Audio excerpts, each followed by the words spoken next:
बिस्मिल्लाहिर्रहमानिर्रहीम। अस्सलामुअलैकुम वरहमतुल्लाहि वबरकातुहू। आज का वजीफ़ा है इसमें आज़म। इसमें आज़म ये एक ऐसा वजीफ़ा है जिसके लिए नबी अकरम सल्लल्लाहु अलैहि वसल्लम ने फरमाया कि इसमें आज़म अल्लाह ताला का एक ऐसा नाम है कि जिसके ज़रिए जो भी मांगा जाए तो अल्लाह ताला फ़ौरी अनायत करते हैं। वैसे तो दुआ के 3 नतीजे हैं। अल्लाह ताला या तो फ़ौरी देते हैं या इसके बदले में कोई हादसा टालते हैं या फिर क़यामत के दिन दुआ ज़ख़ीरा होती है। तो इंसान क़यामत वाले दिन ख्वाहिश करेगा कि काश दुनिया में मेरी कोई भी दुआ कबूल ना होती।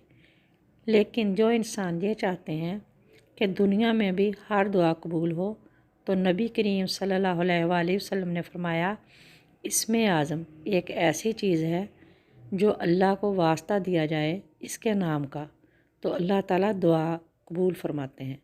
और नबी अकरम सल्लल्लाहु अलैहि वसल्लम ने ये भी बताया कि इसमें आज़म कौन से हैं।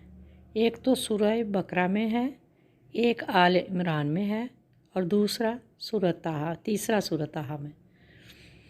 तो औलिया कराम ने इस वजीफ़े को इस तरह से किया जिसमें है बिस्मिल्लाहिर्रहमानिर्रहीम अल्लाहु ला इलाहा इल्ला हुवल हय्युल क़य्यूम या वाहिद या ज़िल जलाली वल इकराम।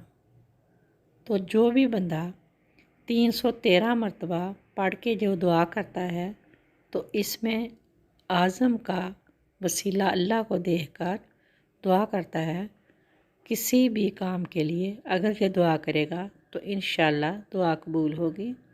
और कोई भी ख्वाहिश हो, दुनियावी हो, आखिरत की हो, कोई भी हो, अल्लाह ताला इसमें आज़म का जब वास्ता देकर दुआ करते हैं तो अल्लाह ताला उसको कबूल फरमाते हैं। जज़ाकल्लाह खैर, दुआओं में याद रखिएगा।